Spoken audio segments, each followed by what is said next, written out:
president and of course that of the governor in Lagos and governors elected across the country. Okay, yes, not really 26 states already, because we have states where election didn't take place in 2019 for governorship. Talking about Ekiti, Osun, Bayelsa, Kogi, Anambra, yes, these are the states, and Edo State, and Ondo State, and Ondo and Edo States where elections don't take place. So now, yes, that was it from Lagos, the celebration and inauguration ceremony of now His Excellency, the Executive Governor of Lagos State, Babajide Olusola. Sanwo-Olu. Yeah. Yes. All right, guys. So now, thank you for staying with us. So before we went for that break, of course, we did a look at the whole story and the issue about the headline, as we see for Vanguard. And the last one we want to talk about now the fact where the president will see the changes in the 2019 budget will have adverse effects on the Economic Recovery Growth Plan, ERGP. Changes in 20, and this, let's make it clear now, the changes when you get for the budget, now say the government proposed and the National Assembly added 19 billion to it, and of course they remove money from some places and put in other places. So how does one thing really have adverse effects on the budget? Well, according to the what's his name now, the Minister of Budget, what's it called now? The Minister for Economic Planning. He said something, where they took that money from. For example, they took about 30 billion from recurring expenditure. It's like the reason why they are raising eyebrows is like you're planning. Don't forget that they just signed the 30,000 minimum wage, and they would have infected that into the budget, for recurring expenditure. So taking such money out is going to affect the recurring expenditure, and you're putting it in a place that you can easily generate or have what they call a supplementary budget and add it to it. Don't take it out from this present one. Basically, that's the argument that it's being raised, now. Because if I understand, Economic Recovery Growth Plan. Yes. It's not about the money that goes into payment of salaries. It's actually about generating more for the country, making more money for the country. Yes. For me, they don't have case. They're very proud of them. They don't have a case. And what I've come to realize in recent years is that Nigeria is running on a should I not say on a regimented system. We are not proactive. We are traveling from point A to point B. All things being equal are going to point B. If there is a blockage, then everything becomes off. If there is a distraction, everything becomes off. We are just regimented. A complete flow chart that doesn't have questions and answers. Let me just say an algorithm. The flow chart is better. An algorithm. So if there is a change, a slight change, then it affects the whole curve. Now, the current expenditure. The National Assembly, this allocated monies to this client are not necessary. They remove it for some necessary things that affect people. Then, if the executive arm of the government led by the president will tell Nigerians to live within their means, then I think the government should take the lead role to live within their means. If the current expenditure, okay, the money you spend on running expenses, if you are going to use, 10 cars, you are using 10 cars as convoy for president, for the past 4 years.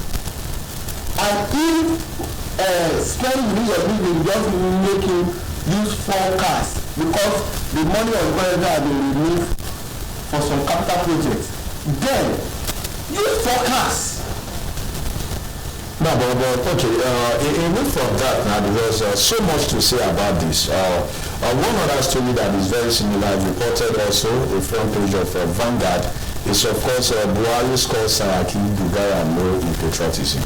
Now, as an individual, I said, immediately I saw this story, I said to myself, how can you be, are you really in position to score the Senate President or the different sectors and what money is going into what? Budget is not something that you just assent, you just sign off. No, you need to, that's why there's check and balance. Those guys are there for the checks. So you send it to them on time, then watch them do their own work. You know, another complaint raised by the National Assembly is the fact that we have the ministries and departments that will not show up to defend their budgets. Yes. You know many times, do you know, in fact for me, I think the example has been unpatriotic. You know how many times National Assembly have passed bill that the president have refused to assent to, even the electoral bill. How many times the National Assembly have requested for vice appointees to come and answer questions and they refuse to come, and some of them have not even, they not met with the National Assembly till the end of this dispensation. We have an acting chairman of the Economic Affairs Council Commission that have not been confirmed by the National Assembly, and the president choose to retain him in office. We have a president who is backing a Controller General of Customs who is not qualified constitutionally to hold that position. And you are saying the National Assembly is not patriotic. Talking about defense and Dr. Square, I would say it didn't just start from this dispensation. Even in the Jonathan dispensation, we had similar issues.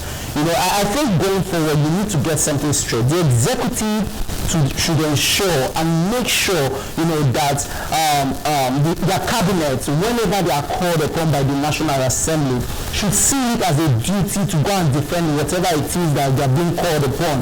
Nobody should say, oh, I only take orders from the presidency or from the president. No. You see, this thing is a curve and is a circle, and each joint, you know, connect to make one progress or the other. You understand? So if by saying you're not going to show up at the National Assembly, what they're doing will succeeded in setting precedents for the next person that is coming. So that person will look and say, okay, they've done it before, I will go. The former Minister of Petroleum was Bizania did the same thing during Jonathan's dispensation. She did not say the only person she can get order from is from the president, the then president, Jonathan. You know, and so it's not surprising that we are having something similar or a reoccurrence of such happening again. All right, still the morning drive on Citizen Information Network. Do not forget that you can as well get to see us live from www.cinnigeria.com. And we'll still bring you footage from Kano as soon as we have it. But then again, this is a very interesting topic.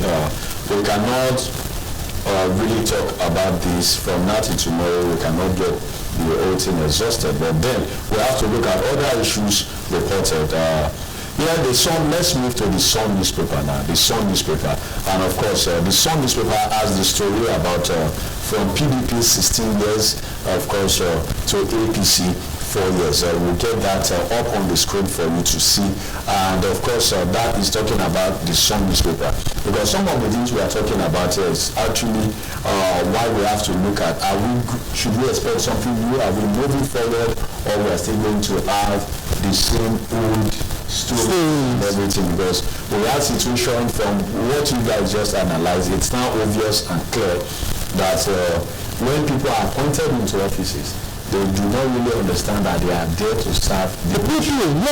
Perhaps sometimes they do not see the members of the National Assembly as representative of the people. Because if you have to look at the executive, you have just one man. who enjoy vote from majority all Nigerians. Yeah. Two men. Yeah, through the vice president and the candidate. No, but there's no election for the vice president. I mean, it's just an election. I understand this point. Yeah. Then we have these people make a decision to face name. They go to the National Assembly for confirmation. But now, when it comes to the National Assembly, what we have is that we have people representing the smaller unit of all Nigerians. Yes, and we have, these are the people we respect that are closer to the people than the executive. The executive, because in most places they have their offices. It's expected of them to have offices in their constituency, but the president does not need to have any office. It's always constituency is Nigeria. That's so at that point, it simply means that if they have these people, they understand the need that they have to answer to, then it's no big deal when they actually come and defend your budget. You know, it's also bad as a minister of the Federal Republic of Nigeria. At the point of the appointment, you need to come to this National Assembly for confirmation. And take a bow. As soon as you have been appointed and confirmed to be in office, you became too big, you become bigger, and National Assembly are confirming. That's when you don't receive orders from the people. You now receive orders strictly from the president. It's also pathetic. Now, I think the problem we have is in recent years, I think this started from the Nation of Industrial from 1999. Maybe because we are just listening from the military administration of Absalom Abubakar. People are most loyal to the president because of the military mentality that can remove them. Now, because of that, we have not degraded the institutions such that the people who are heads of military departments and agencies are scared of the political class. And this man can remove me one day and can put one thing in my basket and aim for it. And for me to go to be in this position, I have to do this person's bidding.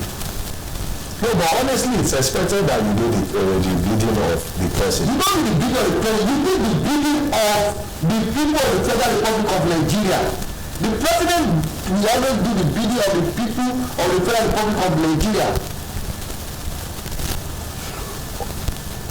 All right. Interestingly, now you have an interesting point. But now, one of the things we have to take a look at here is that again, because immediately you mentioned your opinion, it just occurred to me that most times, I can't even recall if it has ever happened, that we have ministries attached to the names of nominees for ministers. No. But what we call this now, that assembly, if you want to appoint somebody as head of them, the person is coming to declare in the ministry as a nominee for the Ministry of Sports to become a minister. Now that's what the assembly, 8th assembly did. Which makes sense. Which makes sense because sometimes don't come as an individual to tell us your profile, because what we've seen over the years is these guys come, tell you, oh, I've done this, personal report card. So they've not even gone back to see, okay, this ministry that I'm even going to head, how is the ministry friendly? Where is this ministry lacking? What am I bringing to the table, to make sure that, okay, when I tell this, that this is what I'm bringing, because the truth is this, what it has to do with what you're bringing to the table, to move that ministry to the next level. By next level, I don't mean this is their next level, I mean, what we have now is the next level for every Nigerian to support the government to succeed. Very true. But you don't come and start saying, like I remember the Battle of Yadish Fashola, then when he came, he talked about how he made Lagos, very suitable place, how he governed Lagos for the past 8 years. I destroyed houses. He didn't talk that part. No, he didn't talk that part. The bottom line is this. The appointment of ministers to respective offices has been, over years, the unanimous decision by the president. Yeah. Not be so. And secondly, I don't know why ministers that really do not have experience in some certain fields have made ministers, in those particular fields. Because one would ask me, a son, a Raji Fashola, what's his connection to power? Are you saying we do not have? No, because this is it. If I'm a trained engineer, for example, and you made me a minister, you won't come to me as an engineer in my ministry and start using, engineering terms that I might not understand. We will be on the same level, we will talk. Do you understand? And I'll be able to say, okay, this thing you're bringing. Because now, if I don't have an idea, I'll depend on basically what you're telling me. So I'll end up not doing my own findings. I think it's time we also start looking at experience, in those certain fields, not all, No, but if we look at that, we know that over the years we've not had somebody who is not a doctor heading the ministry. That's why I said some certain ministries, not all now. Okay, but then again, now that we are talking about it, if we have to look at it again, that can we say the president, not President Muhammadu Buhari, the presidents we've had over the years, can we say they are right to bring political reasons as why they don't want to have a tag to each individuals and the ministry they will be heading? Because if we look at it, for example, we understand that some people consider some ministries as juicy. And for the political divide of, why should we have an Igbo man, or Hausa men, or Yoruba men, or Shekiri men heading all the big ministries? Take for example, we say, if you look at this dispensation, the last dispensation, the last 4 years, because we don't have power, works, and housing. Very key ministry in this country to the great development of the country. We have the Yoruba man there. Health, we have the Yoruba man there. Now, if you look at information, we have the Yoruba man there for information. Is Lai Mohammed Yoruba actually? Oh, okay. Lai Mohammed. Please. For in political calculation, you understand? Politically, okay. Lai Mohammed is from the north. Yes. So okay, let's get that. Okay, I take your correction. He's from the north. But if we now look at other ministries, we have other ministries that are as well very important. No, Ministry of Transport. Transport, yeah. Transport is a very big ministry from also the south. So let's look at it that way. Should we now make it a southern thing and a northern thing? Yes, but Ministry of Defense. Yeah, it is also very important. Defense is more on security. And for us to have security challenges, if we lack power, we lack good roads, we lack transportation, there is health problem. There is no way we will not have security challenges. But do we really need to tie this ministries? My personal opinion, you see, the truth is we should try to look at why do we tie to my tribe or to attach a ministry to the name of the individual? Because let's not forget that the members of the Senate now, because the Senate are going to be the confirmation. Yes. The Senate, they represent different districts across the country, and as individuals, they will have interest. So what we are looking at is that, are we really sure they want to vote based on the individual competence, or they now want to look at why do we have this man? All right, okay, I'm just being told that we have to go for a break now. When we come back after this break, we'll talk more about this still and also because we're asking, is this the beginning of a new era or same old? This is the Morning Drive live on Citizen Information Network. Stay with us, we'll be right back for more.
this day, I speak to the young and to the old. I speak to Christians and Muslims. I speak to those who trace their earliest ancestral back to this land, and to those who come just last week. I speak to the poor and to the rich. I speak to the Danfo driver that is at CMS station. I speak also to the millionaire that is in Ikeja. I speak to the food vendor that is at my 12 market. I speak as much to the real estate titan that lives in Lekki. I speak to the employer that is in Badagry. I speak to the employee that is in Ikorodu. I speak to that teacher in Alimosho, and I speak to that student in Lasu. I speak to our mothers and our fathers. I speak to the civil servant in Alausa, and I speak to our public sector and our private sector. We are all Lagosians. I say to you all, let us explore how we can best establish an harmony of interest and avoid the glory tendency to focus on those things that divide and differentiate us. By distinct of providence, this small tract of land intersected and surrounded by waterways and lagoon has become home to over 20 million people with their various dreams and aspirations. Not only is Lagos home to so many people and their aspirations, it is also a catalyst of growth to Nigeria. The world outside sees Lagos as Nigeria.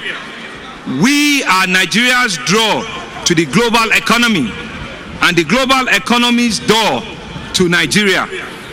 As long as Lagos flourishes, Nigeria has more than its fair chance to enjoy development and growth needed for a deserving population. If Lagos falters, Nigeria also may stumble.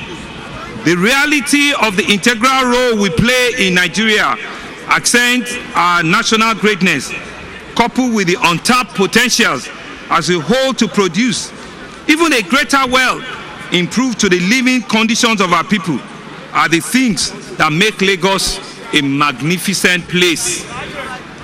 This strategic aspect of our current reality and of our immediate future bestow on me today and my administration a profound responsibility. My goal is to advance the social and economic progress of this state and its people, regardless of your faith, regardless of your social class or your origin of birth. As long as you adopt the script of Lagos, Lagos will in turn adopt you. As I say in my acceptance speech, I'm too focused on moving Lagos forward to give a second thought to where any person has come from. As long as you're animated to the spirit of achievement, cooperation, and tolerance, then you are a Lagosian. This is my motto.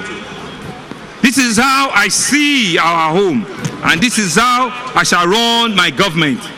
I shall select the best and the most qualified people to hold positions of authority in our government. My door shall remain open. I shall seek the advice of the learned, the wise, and the ordinary Lagosians. For all the common man that recites much wisdom and fairness of thought. While one cannot help but hear the kind words of friends and family, I must pay even closer attention to the voice of my critics. In the constructive criticism lie the seed of improvement. With this in our mind, let us quickly outline the goals of a greater Lagos. The Deputy Governor, Dr. Kadri Opafemi Hamzat, and I are single-minded in our desire to bequeath to our successor a far greater Lagos than the one we have inherited today. And to do so, we have formulated a concise framework that encapsulates our collective vision for the state to ensure that our undertaking remains focused and our communication remain clear, and our endeavors to build a greater Lagos can only be a proud place we all call home. the framework of our 6 pillars of development agenda, which is called the themes, which I will mention as traffic management and transportation, health and environment, education and technology, making Lagos the 21st century economy, entertainment and tourism, and finally, security and governance. We will make and create the right environment in which security of life and property are guaranteed.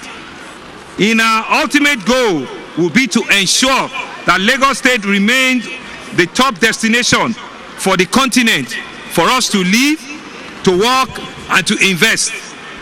These 6 pillars of development represent the response of the yearnings of our people. They constitute the foundation that must be restored for our future. And should we fulfill our promise and deliver on these pillars, we are most confident that we will have succeeded in setting a Lagos on a new trajectory of economic growth and development that will be unprecedented in the history of our nation. Let me also add that in doing this, the welfare and social economic well-being of our hardworking civil servant will equally be given priority that he truly deserves. Similarly, our youth and women would have an integrated place in our government structure to equally contribute their utmost to our developmental success. The mission upon which we embark today, it shall happen. As we gather force and momentum, there will be no mortal power that can stop our movement towards the greater prosperity, justice, and hope. I urge you all, therefore, to lend yourselves to this excellent cause and join us as we march to victory over our social and economic challenges. Do not stand by the side. Do not just wait and be a passerby. The heart and hand of Deputy Governor Dr. Kadri Hamzat and myself are extended to each and every Lagosian. Let us join our hands in this noble journey as we strive to birth and nurture a greater Lagos. However, make no mistake, the success of development agenda must be a shared and collective responsibility. I implore you all as Lagosians to rededicate ourselves to contribute our individual quotas positively and responsively in all new drive to reform our society and take it to a greater height. We must imbibe a spirit of being our brother's keeper in our daily lives, at home, at work, at our recreational places, at our various places of work and worship, and especially on our roads. With these goals, we embark on a social contract that is ultimate to the beneficiary of all, in respect of your age, your religion, your social status, or your ethnicity.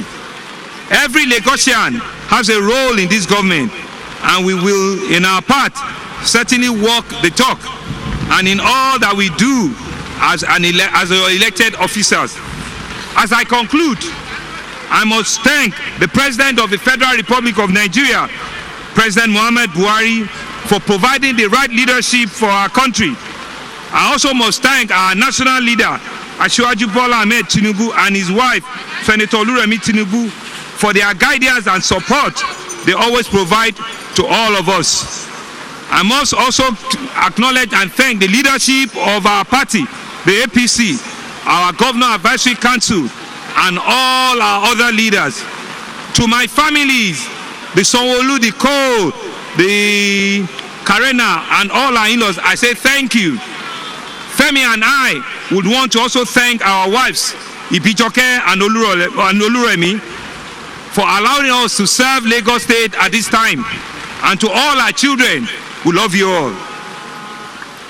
Finally, I agree that Lagos has many challenges before it, challenges that have never consumed us. We must therefore be prudent, yet not afraid to act, to ensure that this large population enjoys economic prosperity and social society that comes with the developmental agenda that we have to offer. We have, without doubt, been placed here at a momentous time. Let us make the most of what God has given us. We cannot afford to do less.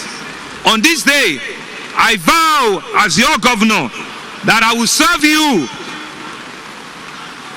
with the public cause and the utmost ability and commitment. With your help, I know that we will make Lagos a greater Lagos, and will make it even greater. Indeed, our best days lies ahead of us. God bless the Federal Republic of Nigeria. God bless Lagos State. God bless all of you. I want to say thank you, and thank you, and thank you again. Thank you, and God bless.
Right, there you have it, the inauguration speech by His Excellency Governor Babajide Olushola Sanwo-Olu, the fifth governor, democratically elected governor of Lagos State. A wonderful time it is out there, and showers of blessings indeed there are coming out of the heavens, blessing today and blessing him, and also in a way answering his prayers that he plans to achieve for the beautiful state of Lagos, the center of excellence.